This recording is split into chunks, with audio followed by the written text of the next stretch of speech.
everyone. Welcome back to the Kirklees Guitar podcast. I'm joined by my co-host, Mr. George Loveridge. How you doing, George? I'm really good, James. Nice to see you, by the way. Yeah, it's been a while, hasn't it? It's been a while. We had 2 shows go out, but we doubled up because you've been away. That's it, yes. I had a very much needed week off. So, more on that later, but has your week been a rock or a roll? 100% a rock this week. I was essentially the KGS Big Cheese for 5 days while you were away. I don't know how I managed when you were on paternity the other year, you know. It's sort of my own students plus yours. It's a lot to swallow, plus rock camp because it's the summer holidays. Yeah. But yeah, it was really good. Really nice seeing your students again. And we talk about progress a lot on this show. And I don't see your students for 4 or 5 months at a time. And then all of a sudden I look at your handover notes and it's student X is now playing Brown Eyed Girl at 100%. Hey, BS Bingo already. Mm-hmm. Or Wishing Well at 85%, whereas when I saw them 2 months ago, they were just picking it out on the tab. So, yeah, really nice to see you all. Met a lot of people who watch the show as well in your group classes. So, yeah, it's been a really good week. Rock Camp, they nailed it again. They've had a live gig, so they're a bit cool for school now. We've got some more classic rock like Smoke on the Water. We had a keyboard player, so we set that to organ. Yeah. All the big chords for that sort Excellent. of stuff. Yeah, what about you? Rock or roll? Yeah, it's been a rock. One thing that did roll, though. So, I don't know if you remember, Enya sent me a guitar to have a look at, that white thing with the, somebody pointed out with the air freshener logo in the middle of it. So, Enya have sent me another guitar for a review, but this time it's their electric offering. Okay. And it's another travel guitar, and I thought, because I've got it in for demonstration, I thought, right, well, it's really convenient. I'll take it off to Ireland with me. It'll just fit in the back of the car, and my wife won't notice until we're there, which is not the usual tactic, correct? And I'll manage to lock myself out of the studio on Friday night. So no guitar. I haven't played. I came back to work on Tuesday after the bank holiday, and I haven't played guitar for 8 days. And I went straight back into getting ready for like the Northern Live gigs that I've got coming up. I posted about that on the Facebook group the other day. And to be honest, I haven't really felt like I've had a break. I picked my guitar up, played in the entire first set of that show in my just sort of regular practice, and I don't feel like I'm any better or worse off for taking that time. So you're saying you can go away and not play and you won't lose all your progress? Yeah, I think so. Yeah. I think so. But I think also by not taking the guitar away with me, it's kind of like it forced me not to do anything for KGS while I was off because I didn't have the tool for the job. So I think it was a blessing in disguise, to be honest. So fantastic. What's on the agenda for today's show, George? Okay, first of all, we're going to look at some questions. We're going to flip it on its head. From there, we're going neck deep for the whole show. We're looking at the Boss Katana Go versus, dare I say, the Quad Cortex. Mm-hmm. We're going to look at different sounds, presets, tones, and sort of look at which one should you buy, which one does it fit, and is the Quad Cortex worth 10 times what a Katana Go is worth? And then we're going to finish with a jam, and we're going to try and get more playing in, so sit back, relax, and enjoy the playing for today's show. So should we go through some questions? Yeah, we normally end the show with questions, don't we? But actually, there's a reason I want to start. Yeah, it ties into today's episode. So I'll email you these so we can have them on the screen. So Phil Greenwood, really been in touch a lot recently. Thanks, Phil. Thanks for another great show, guys. Barcodes, but like Marmite. So love them or you hate them. Hopefully love them after our guide. Very good jam to end with, lads. Maybe do a jamming special show sometimes. Yeah, let us know in the comments. Is that something you'd be interested in? These, because we started with a jam. We did today, just to kind of mix it up a little bit. But we can lose, and we have done over the years. We've lost hours just kicking the ball backwards and forwards. And I think there'd be a lot of value for everybody in that. So watch this space. We'll see what we. Well, yeah, you say that because sorry, mate, but LSWR53 seconds that comment of Phil's, and just love to see how we use double stops and playing over changes and that sort of skill. So jamming, it's not just us having a laugh with some cool tones, it's all the skills and techniques in there. Yes, and LSW53 in a separate comment, this is on the back of the Brian May special, says, another great podcast, thank you, great bit about Brian May, how about a piece about playing over the changes? So yes, we'll do that. And mbrab100 says, I love what can be done with the Katana Go, and maybe you could do a session with that. And that's what prompts today, because I've had a few of you private message me about the Katana Go, so I think we should talk about it a bit more. Okay. And of course the Quad Cortex, because it's something that we've all had in our baskets on various websites over the years, and you've You've taken the plunge on our behalf. I have, and I'm so impressed with it. I'm so happy that I did that I got it. So let's start then. So, what is the Katana Go, and why would our viewers be interested in getting one for themselves? Okay, so the Katana Go, by definition, is a personal headphone amp, which I don't know whether it's because I bought it from Thomann. That's their description. Sounds very Germanic. Personal headphone amp. Nothing wrong with that. It's just very to the point. It's essentially an amp or an effects board in a little device. Now, I've got it plugged in to my Les Paul here, so I can't show it to you. But here's the box, and it is basically life-size, this box, so it is a small device. It's the size of a tuner that you plug into your guitar. So headphone amp, I'm using this little adapter that's an aux jack to 6.3 mil jack, hence why I can plug it into an amp. It's not how it's meant to be used, which is the only reason I'm disappointed with it, because it doesn't work like a dedicated effects board sort of thing. So, stats and facts. Well, just before that, the idea is that you've got all of the Katana technology in a convenient small package, which you can plug into your guitar, and then you plug a set of wired headphones directly into that. And it's Boss's kind of entry-level offering for the Katana range, but I'd argue with massive value for money. 100%. So, it's £109 over at Thomann. That's my dedicated supplier of choice. You can buy it elsewhere, I'm sure. You get 5 guitar amp types, which if you own a Katana, which I think 99% of the audience do at this point, it's your... you don't have pushed at the moment, but you've got your clean, dry...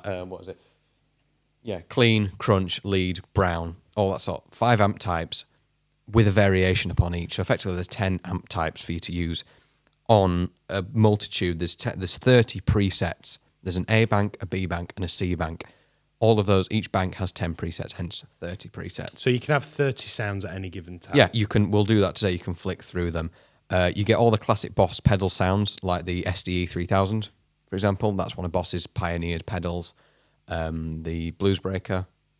Yeah, and they also have their kind of... They'd have some sort of Tube Screamer-esque, their version of famous pedals in there as well, just like the Quad Cortex. Yeah, exactly. On the actual device itself, now I'm using the Boss Tone Studio on my phone because it's really easy to use, but you can use it without. You can just plug your headphones in. You get an LED screen to show you what your preset is. Boss Tone Studio connects via Bluetooth, play your backing tracks through YouTube, no adverts, which is really good. Just copy and paste the URL to practice. 5 hours of battery life, depending how you use it. I've found it's more 3.5 hours of battery life, but across a week, if you're just picking your guitar up for 20 minutes at a time, you won't notice any dwindling. That recharges via USB-C in about an hour. So it really is quick. Favourite feature, which we can't really demonstrate here, is the stage feel, which is something players at home and the audience would benefit from. If you've got a set of cans on, you can select through the app where the virtual amp is in the room. It sounds like a gimmick, but it's sensational. Your Wazza does something similar, doesn't it? Yeah, so we have 4 sets of the Wazza Air headphones for the lead guitar classes at the school, which is essentially a Katana Go, but their wireless offering, and it came beforehand. Now, those were 3 times the price. No, nearly 4 times the price now, just simply so that you can have Bluetooth technology. You know, you've got a wireless guitar receiver and your headphones are wireless and they connect to your device wirelessly. Excellent product. I think they were a little bit ahead of the time, and I feel like if Boss were to make a Generation 2, they would be far superior. I feel like the technology just wasn't there yet.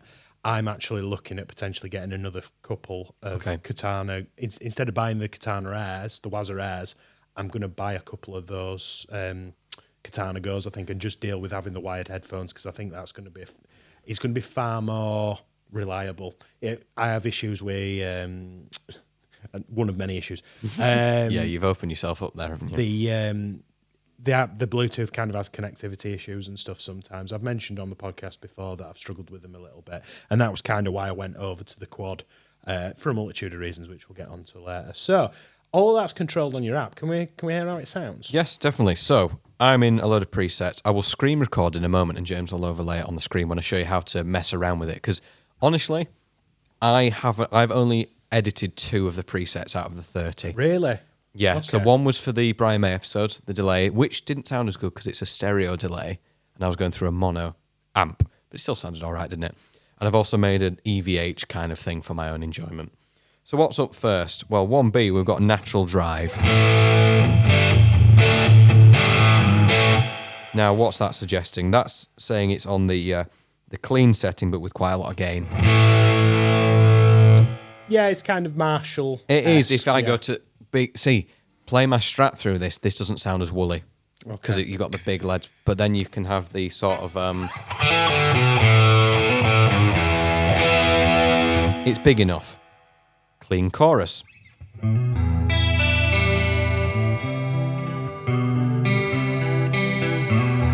It's very 80s or your whole clean chorus. I'm not a big chorus guy. I'm more reverb, personally. But then you get modern brown, which these amps have a brown sound on it. Does what you want. Then got warm tone, which through a set of Les Paul pickups is far too much for me. Right, okay. So maybe I'll show you how we can adjust that. Yeah, okay. Live. So if I start a screen recording off, we'll be able to see that I'm on the so that's what your interface looks like. Yeah, that's what your interface looks like. This is the amp. It's like your panel on a Katana, what we've got here. Well, I can turn the gain down. That's more palatable straight away. I can turn the variation off. But for me, it's still too bassy. So what can I do? I can up the treble. Now, the way I'm doing this, I'm just putting my finger over the top, and it's like a real switch. If you want to be specific about it, you hold it down, and you get like a calculator screen. And I can set it to 55 point... Oh, you can't do a decimal. But 55 for the treble. What if I want to change the cab? Well, I've got vintage, modern, and deep, and that's a feature that was only reserved for the Artist series of Katanas. So what's deep looking like?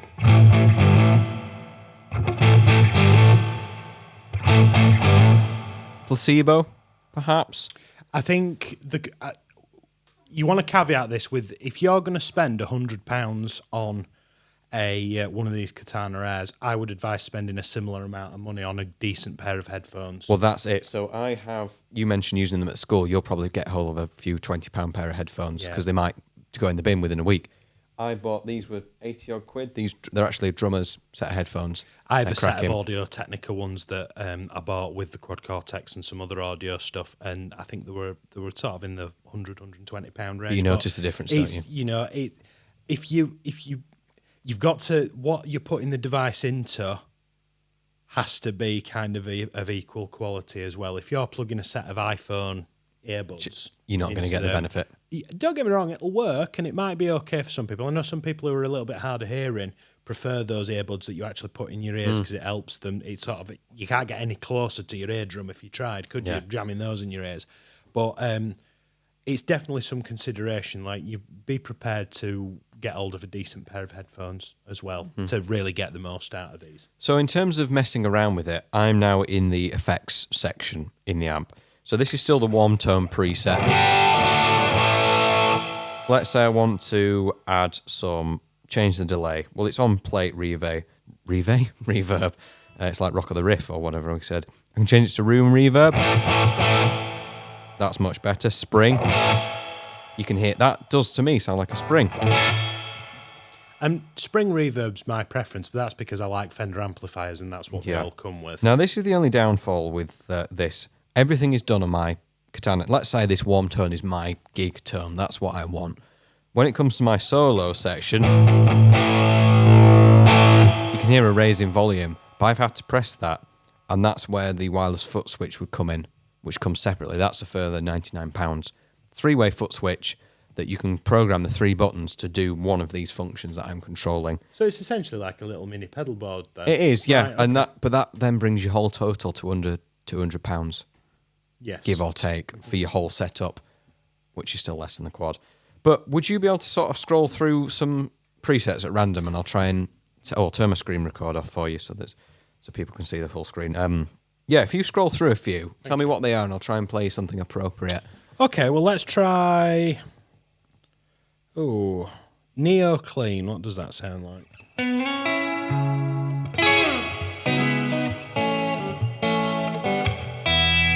just sort of your normal clean, isn't it? Yeah. It very, very reverby, very nice swampy. vibes. Okay, what about Harmony 7A? Okay. Now, if you click off that, the X in the top corner, Yep. then click the effect. You see Harmonist, you can edit that. I think it's in purple. What key does it say we're in? 2 voice. You look under, let's have a look. Oh, minor third. E, is it what key? So Harmony 1 is plus 4. So it's in C sharp minor, I think I can see. Oh, yeah, C sharp.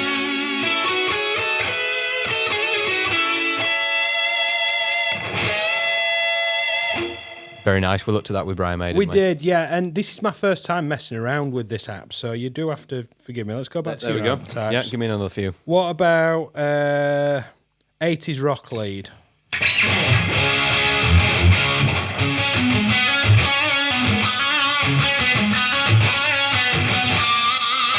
That's mega, isn't it? It is. It's got that jangle to it that the 80s brought about. Okay, what about we've done quite a few of these. T-War Clean. Let's see what that sounds like. It's that whole envelope. That's a bit of the professionals Shaft butchered. and all that kind of stuff. Okay, we'll try one more. What about Rotary Octave?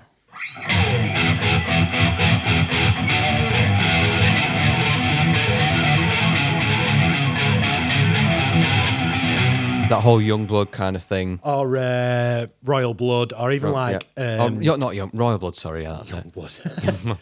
Rage Against the Machine, that kind of stuff. Yes. You know, the... Yeah.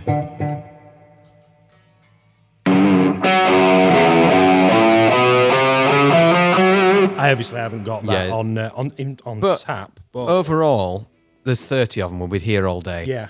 For those that have messaged me, hopefully you've seen how I adjust it. In terms of getting the most out of it, some people are meant to be tinkerers, some people aren't. Yes. I'm fortunate enough that I can take this apart and put it back together, metaphorically, and be okay. Honestly, the factory presets with your headphones in work just fine. In terms of, if I screen record again, sorry for giving you more editing work, James. Let's say I find this really nice tone that I want to use, like slapback echo, for example. Proper 50s stuff. If I click the session tab at the bottom, I've loaded in a load of backing tracks from YouTube, and I can just, all you do is press the plus in the top right, add a URL, call it something you want, and then you can play it instantly. I'm not going to copyright. And that's how you use it for your backing tracks. The one thing I haven't used is the tone exchange. If you make an account and you search Brian May, there's other users who've submitted their Brian May tone. Oh, so it's like a giant wiki where somebody goes, this is a really cool sound, I want to share it. And you can with download that patch. Oh, amazing. And you've got it, so if you want Comfortably Numb, someone will have made one. The iRig app used to do that years ago. So yeah, Katana Go for £109, just do it, because you can return it, but I'd like to think if you've got £109 to spare, you're not going to be upset if you lose it. It's a really worthwhile investment that will get you practicing more and get you in, say, playing for nearly 17 years, and it got me enthused about practicing again. And that's the top and bottom of it. If you're... The practice range of the Katana stuff has helped so many people that come in to see us at the school, because it's made that you can have... I've literally got one of the flagship kind of modelers at my feet. It's not necessarily about having the most kind of authentic tone for practice.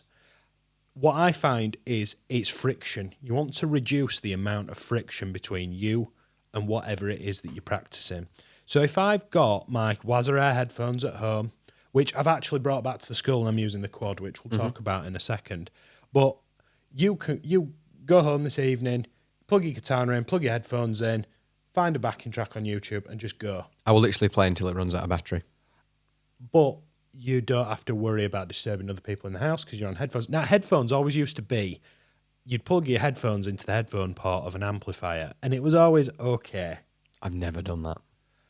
But it's always sounded a bit naff, whereas these have really kind of stepped it up because they've got cabinet emulation and all these kind of witchcraft digital witchcraft that's happening that makes it sound better and it makes you want to practice. Now, as teachers, we just want you to be able to practice, make it as economical as possible for you to get to do what you need to do, which is practice the guitar.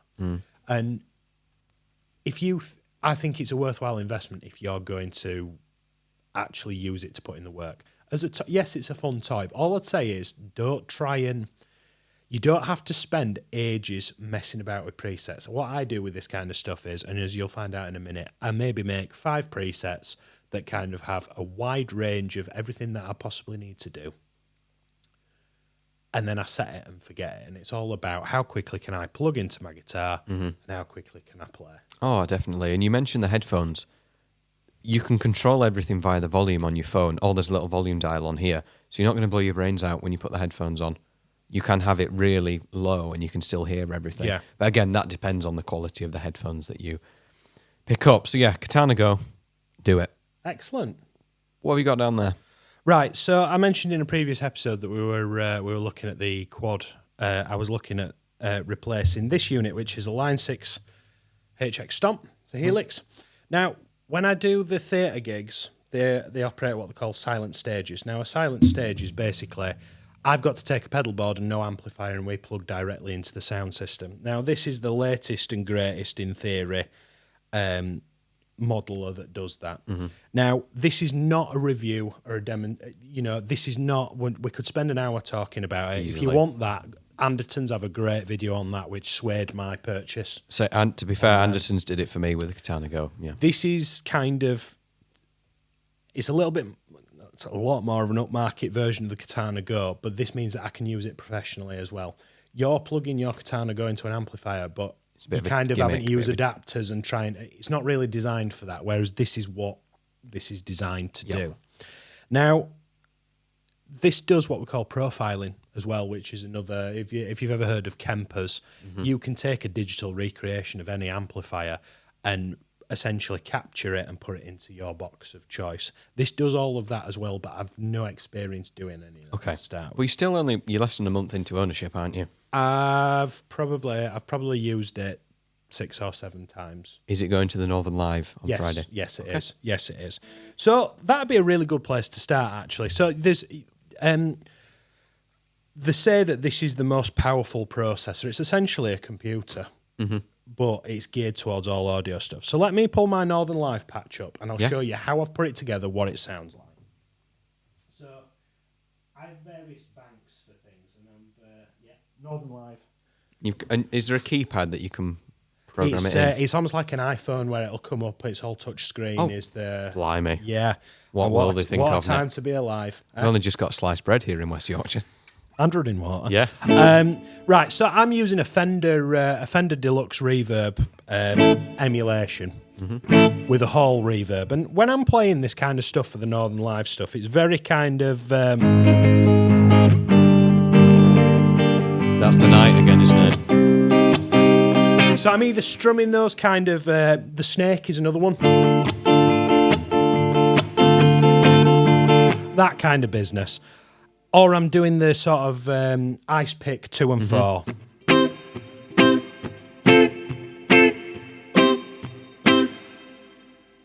That's 99% of the tone that I use. But then I have a couple of... You can load pedals from into it, and you can assign foot switches to it. So I've got an overdrive. So I might use that for... I'm trying to think off the top of my head. Remember the set list. Yeah, trying to remember the set list. But if I've got a little lead passage that I've got to do... Get ready, Ella Fitzgerald. Yes. I've forgotten the... I'm thinking... There's another song that I'm thinking of called Suspicion.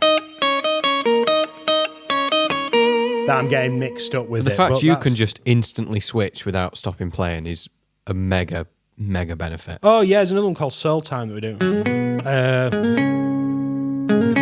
And what I'm doing there is I'm using an octaver, and I've managed to mess around with it to sort of emulate a 12-string, because the record has a 12-string on it.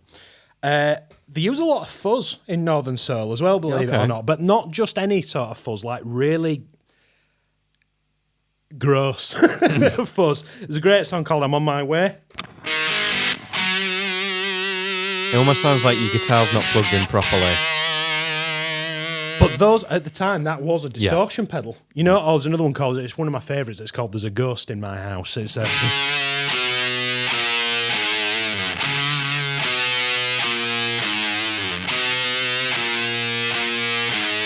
the band underneath it.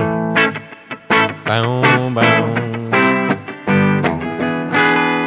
So I've got to be able to go from that with a G string in tune. G-string that's in tune. I love all that though. That sort of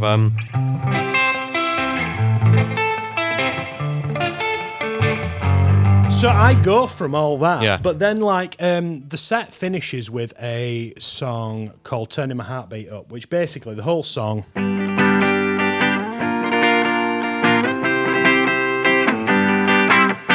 That's essentially, we start off with that riff and it just gets louder and louder and louder and louder. Yes. And it finishes with a big crescendo on a G chord. And then there's a massive improvised guitar solo in G minor. Nice. Now, I've always struggled when I was using the Helix, I've always struggled to find an overdrive pedal that gave, like, I want to go from that sort of very vintage kind of sound to screaming Eddie Van Halen lead kind of, because it's the finale of the show. Yeah, you need to give it everything, don't you? Yeah, that's it. Well, what I've managed to do is I've managed to assign on another patch where at the click of the switch, I can essentially go from clean to, and I've got to go from.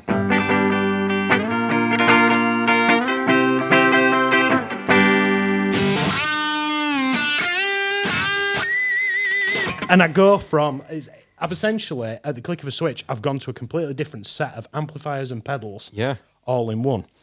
So that's kind of how I use it in a professional. Oh, in tremolo, use a bit of tremolo as well. That's got a nice. But that's the thing.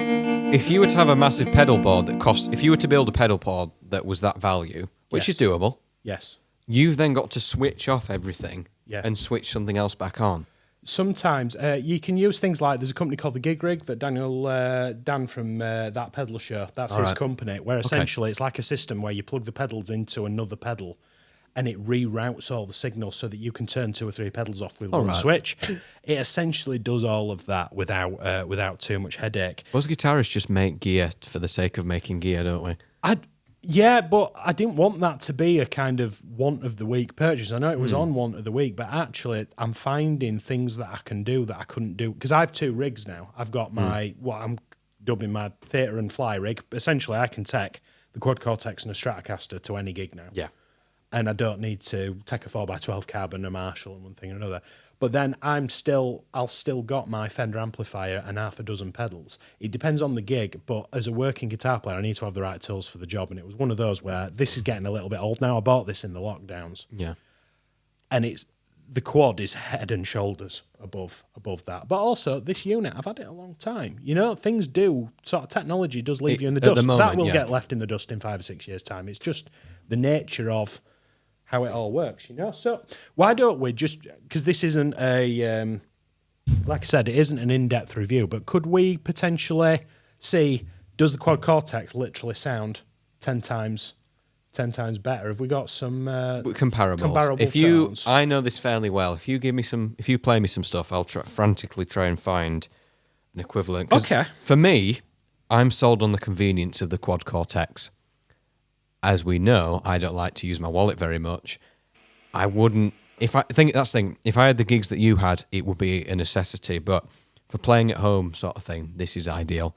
So yeah, if you find me some tones to try and copy, we'll see how close we can get. Okay, this tone is one that I came up for a playthrough video for "Come As You Are" by Nirvana. Okay. So clean amp, little bit of chorus, but quite kind of wobbling.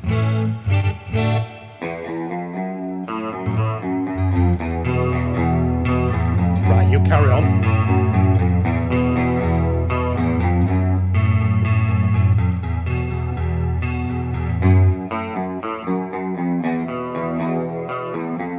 We've we've done something. We're on contrasting pickups there. Okay, so... One more time.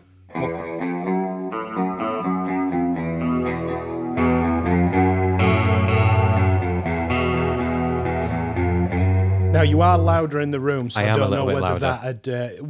the recording on the Mac will... That's not will bad. sort of... But I think it's fairly comparable. E minor to D.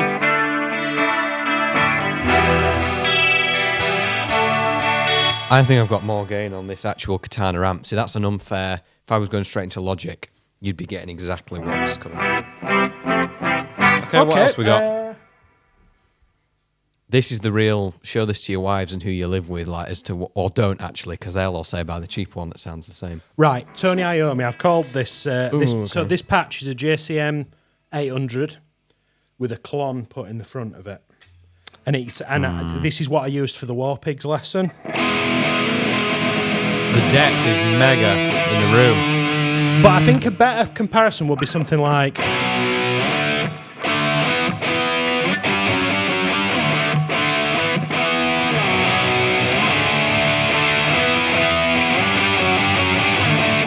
Hugo.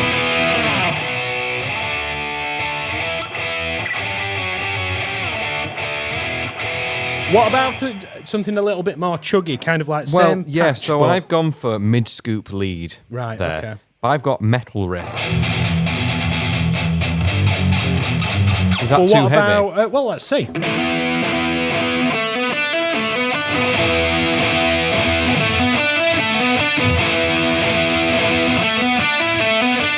Go on, take the verse.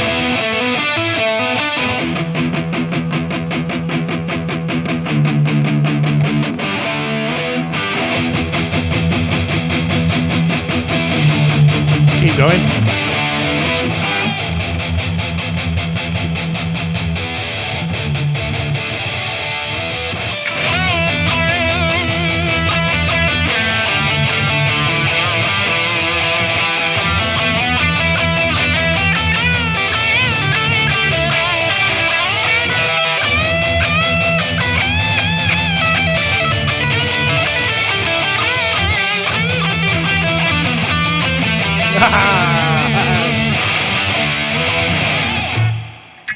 Okay. I don't think it's too dissimilar. With some fiddling, I could probably make that sound a bit better. I feel it's a little bit...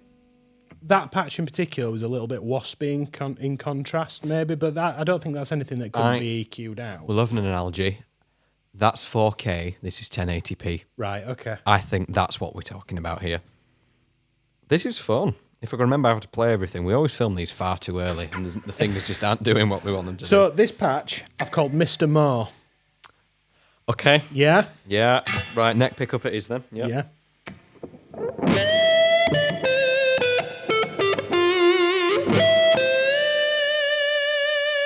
So this is again... Oh, sorry, I got mixed up with my patches. The Iommi one wasn't a JCM 800; it was an orange AD30. You nerd. This is a JCM 800 with a clon put in front of it. Okay. But the JCM is... It's really muddy. It's really... And then the clon on top of it. And I'm using the sort of Clapton trick of neck pickup. Well, so I've gone for my stadium solo for this. Right. Because it needs that sustain sort of thing. And yeah, I've done the Clapton woman tone. Now, if I were to just go in... That's really bright, though. Exactly. So if I were to take the treble down and up the bass... Oh, forgotten, still got the blues, but you get the idea. I'm not even going to attempt it, but yeah, you get the idea. So it's comparable. Right, Yeah. Let's try one more. Yeah, go on then. The thing is, you can get silly with all these. You can have so many effects on, it sounds like nothing. So this is a Marshall JTM 45, and I'm going for that sort of Paul Kossoff kind of free era, even maybe some Bad Company kind of stuff, that sort of anything that Paul Rodgers has touched, basically.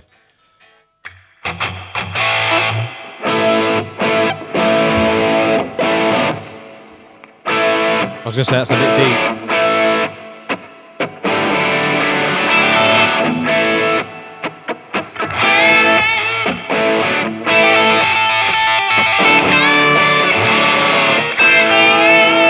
I've got a pedal set up there, so that's a tube screamer going into the JTM 45. But then I've got another overdrive pedal which I've forgotten to do the.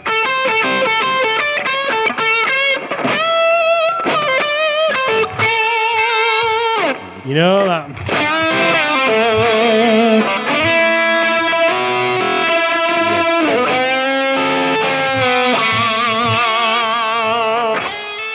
Could you try and get a similar kind of almost like Wishing Well would work?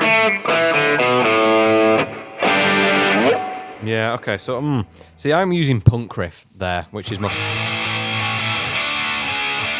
If I went for let's try American Crunch. So that's not beefy enough. So all I need to do now is just up that to lead. I think that's a bit better. So, do you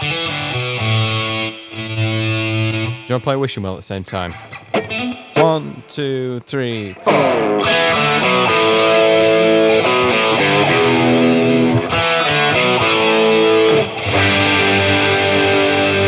6, 7, 8.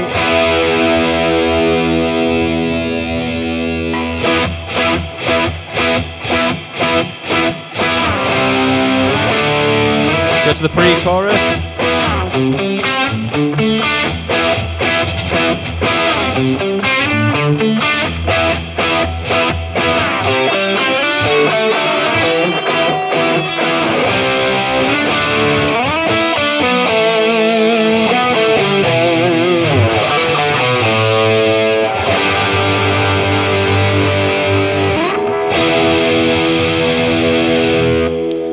Yeah, right, what do you think then? Is it 10 times better?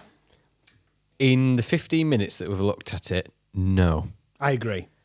In the hour that you've already spent, that I could spend going through it, 100%. I think I wouldn't want to give it back if I spent more time with it. I think you. It's different uses. That's like a Lamborghini Urus. It's like 1,000,000 horsepower, 4-wheel drive, SUV. Everything. Mm-hmm. This is a Mazda MX-5. You're still going to have fun on the twisty road. Yeah. Sorry, everyone who doesn't care. But we understand that language, don't we? Yeah. Now, yeah, I agree. Like, the main sway for that for the purchase wasn't necessarily, does it sound any better than anything else I could get on the market? It was the convenience of it all. And this has just become an extension of my equipment that I use on a day-to-day basis. Now, when I'm at the YouTube lessons, I normally have to come in at a time where everybody's not teaching lessons upstairs or the car park's not going to be full, so you can't hear people talking while I'm trying to teach the lessons. Yeah. This is one step in that direction of me being completely silent, and it doesn't matter. There could be a rave going on outside, and it's plugged directly into the computer, so there's no microphones, there's no... It's just going to make my workflow a lot easier. And I don't feel like modelling amplifiers have been up to the standard that I could... The quality of the recordings I could get from the traditional valve amps and pedals always trumped what I could get digitally. And now it's kind of... I feel like it's caught up. But I feel like you've got to... Currently, with the technology, you've got to pay a premium to get. You have, and thing is, it's expensive, but it's not horrific. It's not a Joe Bonamassa $1 million rig. No, it's not a $1 million rig. No, but it was still a massive investment for me. But I'm really glad you'll get it back for the gigs that you're doing. And you'll look at it this way: the gigs that I've booked on since I've purchased it between now and October half term will pay for the unit. That's it. So I'm sort of in a pretty good spot with that, I think. So very good. Right then, so. I think we'll call that. That's all, folks. Yeah, that's all, folks. So yeah, if you need a practice aid, the Katana Go is an excellent choice. There are some others on the market as well that do very similar stuff, but I feel like the Katana's kind of at the sort of the pinnacle of. There's a Fender version. There's a Neutral DSP version. Yeah. The Katana, I just went with that because it's. How much is the Neural DSP? I think they're all circa £100. Because Neural DSP make the Quad Cortex, so that might be the baby version. Harley Benton do one. That's 50p by comparison. Yeah, okay. It's different strokes for different folks. If you want my recommendation and your recommendation, Boss, hats off to them. Consistent. Yeah, definitely. Consistent, and I've yet to know somebody that's bought a Boss product and been dissatisfied with the purchase. Absolutely, yeah. Right, should we play them out then, George? We will, yeah. Right, I need to have a think about my tones now. Just got it in the app and I'm already ready. Oh, it's all right for some, innit? Right, if I start with the lead this time, George, because I've forgotten what the progression goes like. So, right. Have a great week, everybody. Thank you so much. Cheers.